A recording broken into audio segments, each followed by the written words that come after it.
السلام علیکم ورحمۃ اللہ وبرکاتہ۔ امید کرتا ہوں کہ آپ سب لوگ خیریت سے ہوں گے۔ جیسا کہ آپ کو معلوم ہے کہ ہمارا اسماء المشتقات کا بیان چل رہا ہے، اور اسی سلسلے کی پہلی کڑی یعنی اپنے پچھلے ایپیسوڈ میں ہم نے اسماء المشتقات کی پہلی قسم اسم الفاعل کے بارے میں پڑھا تھا۔ آج کے ایپیسوڈ میں ہم پڑھیں گے اسماء المشتقات کی دوسری قسم یعنی اسم المفعول کے بارے میں۔ فعل، فاعل اور مفعول کا پہلے بھی کئی مرتبہ ذکر آ چکا ہے، ایک بار پھر سے ذہن نشین کر لیجئے۔ فعل کسی کام کو کہتے ہیں، فاعل اس کام کے کرنے والے کو کہتے ہیں، اور فاعل کے فعل کا جس پر اثر ہوتا ہے اس کو مفعول کہا جاتا ہے۔ آج اسی اسم المفعول کے بارے میں ہمیں پڑھنا ہے۔ مثال کے طور پر اگر یہ کہا جائے کہ حامد نے کھانا کھایا، اس کو اگر ہم عربی میں ٹرانسلیٹ کریں گے تو اکلا حامد طعامن، حامد نے کھانا کھایا، اکلا کھایا، حامد نے طعامن کھانا۔ اس جملے میں اکلا یعنی کھایا یہ تو فعل ہے، حامد فاعل ہے کیونکہ حامد کھانا کھانے کا کام کر رہا ہے اور کام کے کرنے والے کو فاعل کہا جاتا ہے، اور فاعل کے فعل کا جس پر اثر ہو وہ مفعول کہلاتا ہے۔ تو حامد کھانا کھا رہا ہے تو کھانا یعنی طعامن یہ مفعول کہلاتا ہے۔ تو آج ہمیں اس مفعول کے بارے میں پڑھنا ہے۔ ہم نے ابواب ثلاثی مجرد پڑھا تھا اور یہ بتایا گیا تھا کہ ابواب ثلاثی مجرد 6 ہوتے ہیں، اور اسم الفاعل کے بیان میں بھی ہم نے ابواب ثلاثی مجرد کے بارے میں بتایا تھا کہ 5 ابواب سے اسم الفاعل فاعلن کے وزن پر آتا ہے، اور ایک باب سے اسم الفاعل فاعلن کے وزن پر نہیں آتا بلکہ فاعلن کے وزن پر آتا ہے۔ یہاں پر ہم نے ابواب ثلاثی مجرد کے 6 باب لکھے ہوئے ہیں۔ باب نصرہ، ضربہ، سمعہ، فتح، حسبہ اور کرما۔ پہلے 5 ابواب سے یعنی نصرہ سے لے کر حسبہ تک پہلے 5 ابواب سے اسم المفعول مفعول کے وزن پر آتا ہے۔ نصرہ مدد کرنے کو کہتے ہیں، یہ فعل کا صیغہ ہے، واحد مذکر غائب کا صیغہ، لیکن یہ ان ابواب کے نام بھی ہیں۔ نصرہ مدد کو کہتے ہیں، اور اس سے جب ہم نے اسم الفاعل پڑھا تھا تو وہ بنا تھا ناصرن۔ نصرہ مدد، ناصرن مدد کرنے والا، اور اس کا مفعول ہوگا مفعولن کے وزن پر یعنی منصورن، مدد پانے والا، جس کی مدد کی جائے۔ نصرہ سے اسم الفاعل ناصرن مدد کرنے والا، اسم المفعول منصورن مدد پانے والا، جس کی مدد کی گئی، جس کی مدد کی جائے۔ یہ دوسرے باب یعنی باب ضربہ سے بھی اسم المفعول مفعول کے وزن پر آئے گا یعنی مضروبن۔ ضربہ مارنے کو کہتے ہیں یعنی پیٹنے کو، اس سے اسم الفاعل آیا تھا ضاربن مارنے والا، پیٹنے والا، اور اس باب سے اسم المفعول آئے گا مفعول کے وزن پر یعنی مضروبن۔ ضربہ مارنا، ضاربن مارنے والا، اور مضروبن جس کو مارا گیا، جس کو پیٹا گیا۔ اسی طرح سمع سے اسم المفعول مفعول کے وزن پر آیا مسموعن، اس کا اسم الفاعل تھا سامعن سننے والا، مسموعن جو سنا گیا، جو چیز سنی گئی اس کو مسموعن کہا جاتا ہے۔ اسی طرح فتح سے اسم الفاعل تھا فاتحن، اور اس کا اسم المفعول مفعول کے وزن پر یعنی مفتوحن۔ اور 5ویں باب حسبہ سے اسم الفاعل حاسبن تھا، اور اس کا اسم المفعول مفعول کے وزن پر یعنی محسوبن۔ اب یہ 6 باب ہے باب کرما۔ اس کے آگے آپ دیکھ رہے ہیں کہ کراس بنا ہوا ہے اور اس میں اسم المفعول نہیں آ رہا۔ آپ سمجھ گئے ہوں گے کہ باب کرما سے اسم المفعول نہیں آتا ہے۔ کیوں نہیں آتا ہے اس کے بارے میں آپ کو بتاؤں گا۔ باب کرما میں جب ہم اسم الفاعل پڑھ رہے تھے تو یہ بتایا گیا تھا کہ اس کا اسم الفاعل باقی ابواب کی طرح فاعل کے وزن پر نہیں آتا بلکہ فاعل کے وزن پر آتا ہے، یعنی یہ باب باقی ابواب سے کچھ الگ ہے۔ تو یہ سمجھ لیجئے کہ باب کرما سے جو افعال آتے ہیں وہ لازم ہوتے ہیں۔ فعل لازم اور فعل متعدی کے بارے میں ہم اپنے پہلے کسی درس میں بتا چکے ہیں، ایک بار تھوڑا سا اس کا اعادہ کر دیتے ہیں، اس کو دہرا دیتے ہیں۔ فعل کی دو قسمیں فعل لازم اور فعل متعدی کیا ہوتی ہیں؟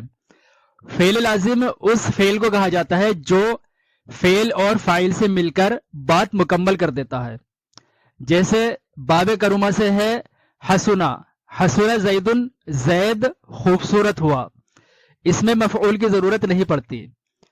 یا بعودہ حامدن، حامد دور ہوا، اس میں بھی مفعول کی ضرورت نہیں پڑتی۔ تو وہ افعال جن میں مفعول کی ضرورت نہیں پڑتی، فعل اور فاعل سے مل کر ہی بات مکمل ہو جاتی ہے، وہ فعل لازم کہلاتے ہیں۔ اور جن افعال میں فعل اور فاعل کے علاوہ ایک مفعول کی بھی ضرورت پڑتی ہے ان کو فعل متعدی کہا جاتا ہے۔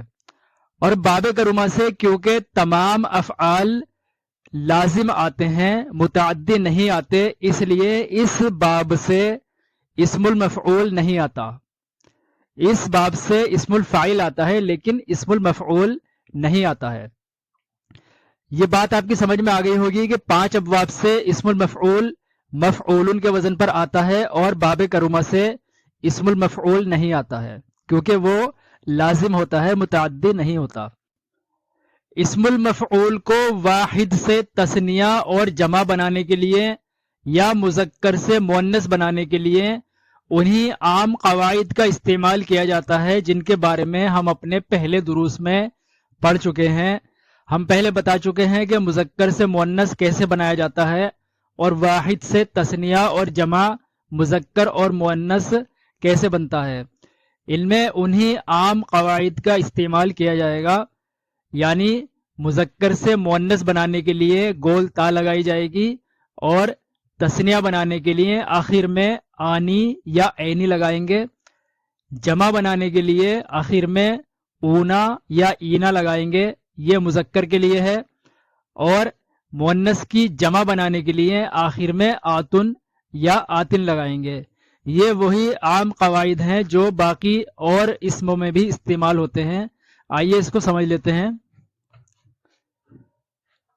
باب نصرہ سے اسم المفعول منصورن یعنی مدد پانے والا ایک مذکر ایک آدمی، اس کو اگر ہم مؤنث بنائیں گے تو اس کے آخر میں گول تا لگا دیں گے، یہ ہو جائے گا منصورتن۔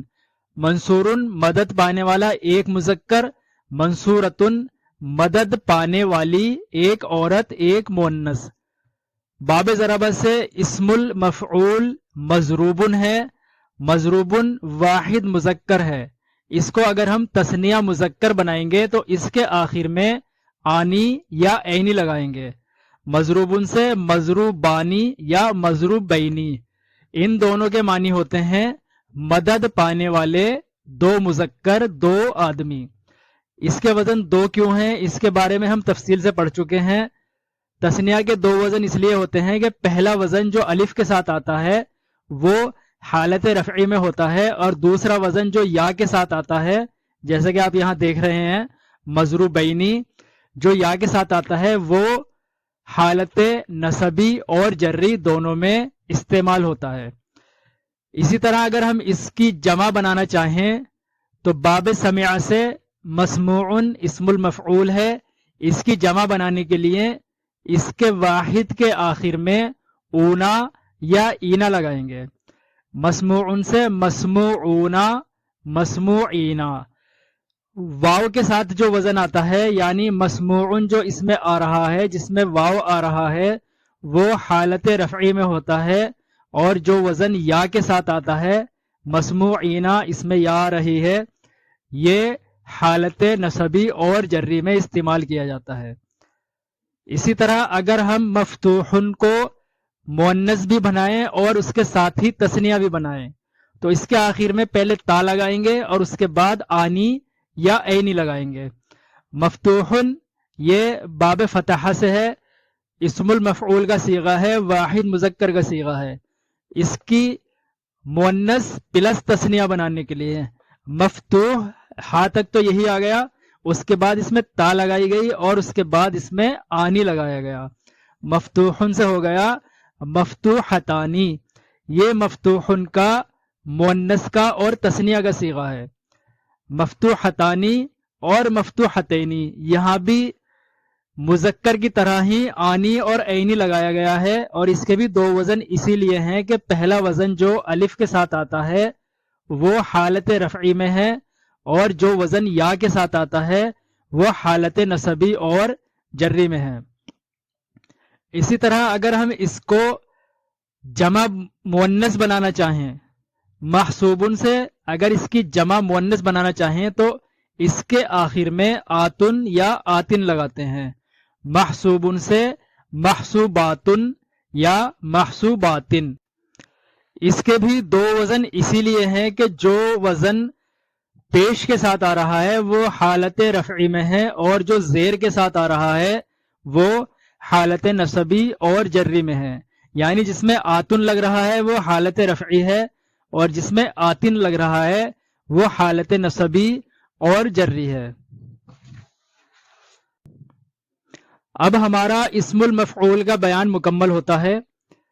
اسماء المشتقات کی تیسری قسم کا بیان انشاءاللہ ہم اپنے اگلے درس میں کریں گے۔ السلام علیکم ورحمۃ اللہ وبرکاتہ۔